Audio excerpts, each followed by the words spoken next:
Hello दोस्तों, आप सभी का स्वागत है आपके अपने YouTube चैनल अकाउंट ट्यूटोरियल में। हम लोग आज देखने वाले हैं पिनाकल की बुक से थर्ड एडिशन की जो बुक है उससे मेंसुरेशन यानी कि क्षेत्रमिति को। तो आज पहला क्लास होगा, तो पहला क्वेश्चन से देखेंगे। पहला क्वेश्चन आप लोग को स्क्रीन पे दिख रहा होगा। पहला क्वेश्चन है कि एक लंबवृत्त शंकु छिन्नक की जो आधार की त्रिज्या है वो 5 सेंटीमीटर है और शीर्ष की जो त्रिज्या है वो 3 सेंटीमीटर, ऊंचाई 6 सेंटीमीटर है। तो इसका आयतन क्या होगा?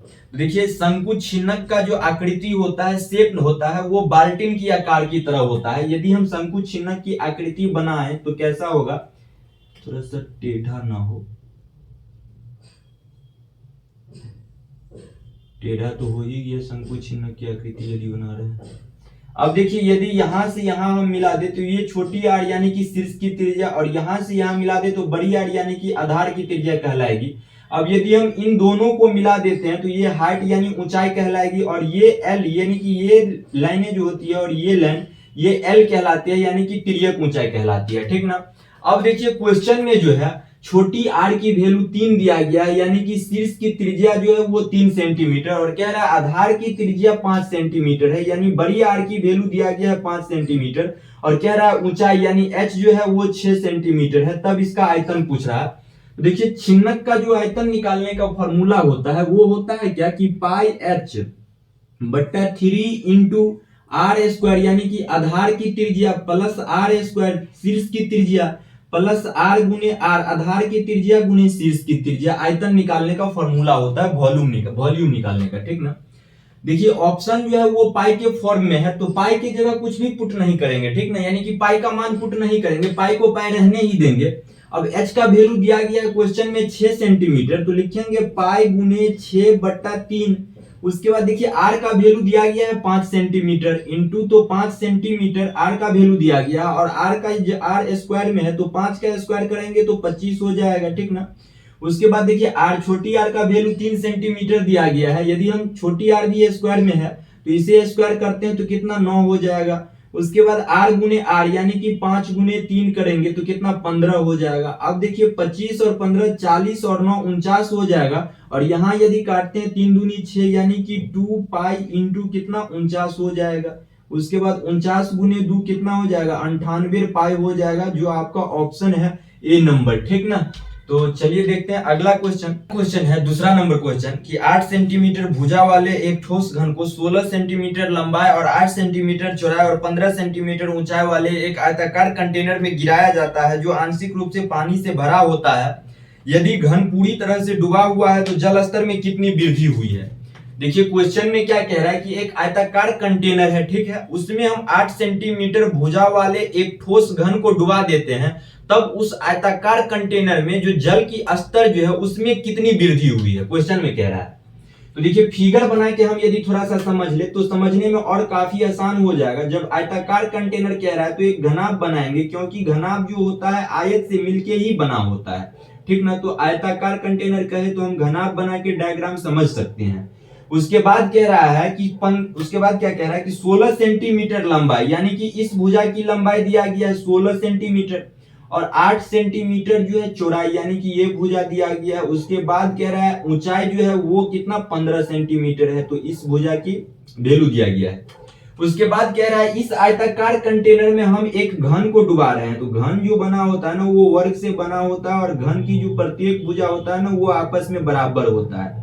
यानी कि ये भुजा ये भुजा ये भुजा ये भुजा सभी भुजा ए होता है, यानी कि 8 दिया गया है तो ये भी 8 होगा, ये भी 8 होगा, ये भी 8 होगा, सभी भुजा 8 होगा, क्योंकि घन जो होता है घन की प्रत्येक भुजा जो होता है वो बराबर होता है। अब कह रहा है इस घन को ना इस इस आयताकार कंटेनर में यदि डुबा देते हैं तब इस आयताकार कंटेनर में ना जल की स्तर में कितनी वृद्धि हुई है, पूछ रहा है। देखिए इस घन का जो आयतन रहा होगा वही तो इसमें जल की स्तर में वृद्धि करेगा, यदि हम इस घन को इसमें डुबाएंगे तो देखिए घन का आयतन निकालने का फॉर्मूला क्या होता है, ए क्यू होता है, और घन की आयतन निकालने की फॉर्मूला ए क्यू, तो ए की जगह 8 दिया गया है, यानी 8 का क्यूब करेंगे तो 8 गुने 8 गुने 8 लिख सकते हैं। उसके बाद देखिए इस घनाभ का आयतन निकालने का फॉर्मूला क्या होता है, एल गुने बी गुने एच होता है, तो एल दिया गया है 16, उसके बाद देखिए बी दिया गया है 8, उसके बाद देखिए h दिया गया है 15, तो हम इस h को नहीं लेंगे। यदि इस h को हम ले लेते हैं ना तो पूरे घनाभ का आयतन निकल जाएगा, लेकिन हमें तो पूरे घनाभ का आयतन निकालना नहीं है, हमें तो सिर्फ इतना निकालना है कि जल स्तर में वृद्धि कितनी हुई है। तो मान लेते हैं कि जल स्तर में जो वृद्धि हो रहा है ना इस घनाभ में वो h सेंटीमीटर हो रहा है, ठीक ना, इसलिए h माने हैं। यदि ये 15 लेके बना लेंगे तो पूरे घनाभ का आयतन निकल जाएगा, लेकिन पूरे घनाभ का आयतन निकालना नहीं है, सिर्फ निकालना है कि जल स्तर में वृद्धि कितनी हुई है। तो जल स्तर में मान लेते हैं कि वृद्धि h हुई है, ठीक ना। अब यही h का जो वैल्यू आएगा वही आपका आंसर होगा, ठीक ना। तो 8 से कटेगा 8 बार में, 8 दूनी 16, उसके बाद 2 अट्ठे 2 चौके 8, यानी h जो हो जाएगा ना वो 4 सेंटीमीटर होगा। तो 4 सेंटीमीटर यदि h होता है तो कह सकते हैं कि जल की स्तर में जो वृद्धि हुआ होगा ना वो 4 सेंटीमीटर का हुआ है, ठीक ना। तो चलिए देखते हैं अगला क्वेश्चन। क्वेश्चन क्या है कि एक बंद ठोस बेलन की आधार की त्रिज्या और ऊंचाई का योग 12.5 सेंटीमीटर है। यदि बेलन का कुल पृष्ठीय क्षेत्रफल 275 सेंटीमीटर स्क्वायर है तो इसकी त्रिज्या क्या है। देखिए क्वेश्चन में क्या कह रहा है कि बेलन की त्रिज्या और योग जो दिया गया है आधार का जो वो है 12.5 सेंटीमीटर। तो इसे हम लिख सकते हैं 25/2, क्योंकि 25 में 2 से भाग करेंगे तो 12.5 आएगा।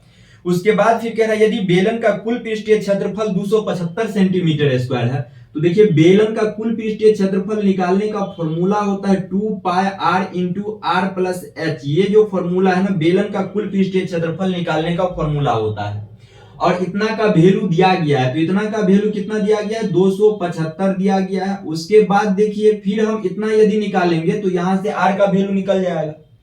तो 2 के जगह तो 2 लिखेंगे, पाई के जगह क्या लिखेंगे 22/7 लिखेंगे। उसके बाद जो है 22/7, और r तो निकालना ही है तो r के जगह r रहने देंगे, और r + h के जगह लिखेंगे 25/2, क्योंकि क्वेश्चन में दिया गया है तो 25/2। अब यदि हम काटते हैं ना तो देखिए 2 से 2 खत्म हो जाएगा, और 25 से जाएगा 25 × 25 और 25 दूना 50, सॉरी 25 × 25 और 25 × फिर 25 हो जाएगा, यानी 11 बार में। अब 11 से यदि काटते हैं तो 11 दूनी 22 हो जाएगा, और यानी कि 2r/7 बराबर 1 लिख सकते हैं, और r का जगह निकालना है तो 7/2 हो जाएगा, यानी कि r का जो वैल्यू होगा ना वो 7/2 होगा। इसे हम 3.5 भी लिख सकते हैं, तो 3.5 सेंटीमीटर जो है वो आपका आंसर हो जाएगा, ठीक ना। तो चलिए देखते हैं अगला क्वेश्चन। क्वेश्चन क्या है कि एक तार को 169 सेंटीमीटर स्क्वायर क्षेत्रफल का वर्ग बनाने के लिए मोड़ा गया है। यदि उसी तार को एक वृत्त बनाने के लिए मोड़ा जाता है तो उसका क्षेत्रफल क्या होगा। देखिए कह रहा है कि जो एक वर्ग है जिसका क्षेत्रफल 169 सेंटीमीटर स्क्वायर है, ठीक ना, तो उस वर्ग बनाने में जो तार लग रहा है ना उसी तार से हम यदि एक वृत्त बना देंगे तब जाके उस वृत्त का क्षेत्रफल क्या होगा, क्वेश्चन में पूछ रहा है। तो देखिए सबसे पहले डायग्राम बना लेते हैं। तो वर्ग जो होगा ना वर्ग की चारों भुजा आपस में बराबर होता है, ए होता है। उसके बाद कह रहा है कि वर्ग का क्षेत्रफल, तो वर्ग का क्षेत्रफल निकालने का फॉर्मूला a² होता है, और a² का वैल्यू दिया गया है कितना 169 दिया गया है। तो यहां से तो a का वैल्यू पता चल जाएगा, तो a का वैल्यू 13 है। अब यहां से हम यदि वर्ग का परिमाप निकाल लेंगे तो पता चल जाएगा कि तार की लंबाई कितनी है, क्योंकि वर्ग चारों तरफ तो तार लगा होगा, तो चारों तरफ की ओर चारों तरफ दीवार जो रहता है उसे हम क्या कहते हैं, परिमाप कहते हैं। तो वर्ग का परिमाप ए यानी कि 4a हो जाएगा। अब यदि वर्ग का परिमाप 4a है तो 4 × 13 लिखेंगे, क्योंकि a का वैल्यू 13 है। तो अब 4 × 13 यानी कि 52 सेंटीमीटर, तो 52 सेंटीमीटर का तार लगा होगा। अब यदि 52 सेंटीमीटर का तार लगा है तो इसी तार से क्या करना है कि एक वृत्त को बनाना है, तब इस वृत्त का क्षेत्रफल क्या होगा पूछ रहा है। तो देखिए वृत्त जब हम बनाए होंगे तो यही ना तार है, यही ना चारों ओर जो दीवार बनता है वही उसी में ना तार लगा होगा, तो इसी को ना परिधि भी कहते हैं। जब इसे परिधि कहते हैं तो देखिए परिधि निकालने का फॉर्मूला क्या होता है 2πr होता है, यानी कि वृत्त में तार इतना लगा होगा और रियल में तार कितना है 52 है, तो दोनों आपस में बराबर हो जाएगा। अब यहां से r का वैल्यू निकल जाएगा, यानी कि त्रिज्या निकल जाएगा। अब देखिए 2 से कटेगा तो 26, उसके बाद पाई के जगह हम लिख सकते हैं 22/7 × r, तो निकालना ही है बराबर 26। अब यदि कटता है तो क्या बार में 11, उसके बाद यहाँ 13, अब 7 उधर जाएगा तो 13 7 91/11 हो जाएगा r का वैल्यू, ठीक ना। अब यदि r का वैल्यू 91/11 होता है, लेकिन वृत्त का क्षेत्रफल निकालना है, तो क्षेत्रफल निकालने का फॉर्मूला क्या होता है πr² होता है। अब देखिए पाई की जगह 22/7 लिखेंगे और आर की जगह तो 91/11 लिखेंगे, यानी 91/11 गुने 91/11। अब यदि हम काटते हैं तो 11 दूनी 22 हो जाएगा। उसके बाद देखिए 11 दूनी 22 हो जाएगा, 7 से कटेगा, हाँ 7 से कट जाएगा, यानी कि 7 एकन 7 और 2 तो 7 या 21, 13 7 91 होता है। उसके बाद देखिए अब तो कटेगा नहीं कहीं, यदि कट नहीं रहा है तो क्या करेंगे, 13 दूनी 26 और गुने 91, तो 26 और 91 का गुना यदि करते हैं तो 6 एकन 6, उसके बाद 9 छा के 54 और 2 एकन 2, तो 54 और 2 56 का 6, हाथ में 5 बचेगा। उसके बाद 9 दूनी 18 और 18 5 हो जाएगा आपका कितना 23, यानी कि 2366/11। अब 2366/11 होता है तो 2366 में 11 से भाग करेंगे। अब 11 से भाग यदि हम कर रहे हैं तो क्या होगा कि 11 दूनी 22 हो जाएगा। उसके बाद एक बचेगा तो 11 का 11, फिर क्या बचेगा आपका 4 बचेगा तो 11 चौके 44 हो जाएगा, यानी कि 214 समथिंग पॉइंट होगा, 214 पॉइंट, यानी कि दशमलव कह रहा है क्या निकालने के लिए, निकटपूर्ण स्थान तक निकालने के लिए कह रहा है। तो लगभग जो हो जाएगा आपका 215, यानी कि अब भाग नहीं करेंगे, ऑप्शन में एक ही ऑप्शन यानी कि इसके आसपास का है 215, तो जो ऑप्शन है 215 यानी कि ए नंबर हो जाएगा, ठीक ना। चलिए देखते हैं अगला क्वेश्चन। 5वां क्वेश्चन है कि एक साइकिल की पहिया की त्रिज्या 42 सेंटीमीटर है, यह 25 सेकंड में 40 चक्कर लगाता है, इसकी गति क्या है, किलोमीटर पर आवर में पूछ रहा है। तो देखिए साइकिल की पहिया की जो आकृति होता है ना वो एक वृत्त की तरह होता है और कह रहा है 40 चक्कर लगा रहे हैं, तो एक चक्कर में कितनी दूरी तय करेंगे। सबसे पहले यदि हम साइकिल से लगाएंगे तो वृत्त का जो परिधि रहेगा ना, जितना परिधि रहेगा उतना दूरी हम एक चक्कर में तय करेंगे। तो वृत्त का परिधि क्या होता है, d बराबर 2πr, यानी कि एक चक्कर में इतना दूरी तय करेंगे साइकिल से। जब एक चक्कर में इतना दूरी तय कर रहे हैं तो जितना चक्कर लगाएंगे उतना हम गुना कर देंगे तो टोटल डिस्टेंस निकल जाएगा। तो मान लीजिए कि n चक्कर लगाएंगे तो n से गुना करेंगे, ठीक ना। तो अब देखिए क्वेश्चन में क्या कह रहा है कि 40 चक्कर लगा रहे हैं, तो एक चक्कर में 2πr की दूरी तय करेंगे और 40 चक्कर में 40 से गुना कर देंगे, तब टोटल दूरी निकलेगा। अब 2 के जगह तो 2 रहेगा ही रहेगा और पाई के जगह 22/7 लिखेंगे और आर का वैल्यू दिया गया है क्वेश्चन में 42 सेंटीमीटर। यदि आर का वैल्यू सेंटीमीटर में है तो मीटर में बदलने के लिए 100 से भाग करेंगे, ठीक ना। अब देखिए 40 तो ये चक्कर है, तो यानी कि टोटल डिस्टेंस यहां से निकल गया। अब यदि टोटल डिस्टेंस यहां से निकल गया है तो सबसे पहले काट लेते हैं, कटेगा तो। अब देखिए 2 दूनी 4 और 2 पंचे 10, अब तो कटेगा नहीं कहीं, तो 2 दूनी 4, 22 दूनी 44 इधर हो जाएगा और इधर जो हो जाएगा आपका 42 गुना 2 यानी कि 84 हो जाएगा, ठीक ना। और बट्टा में क्या लिखेंगे, 7 पंचे 35 लिखेंगे, ठीक ना। ये तो टोटल डिस्टेंस यानी कि दूरी आया है, लेकिन पूछ रहा है चाल।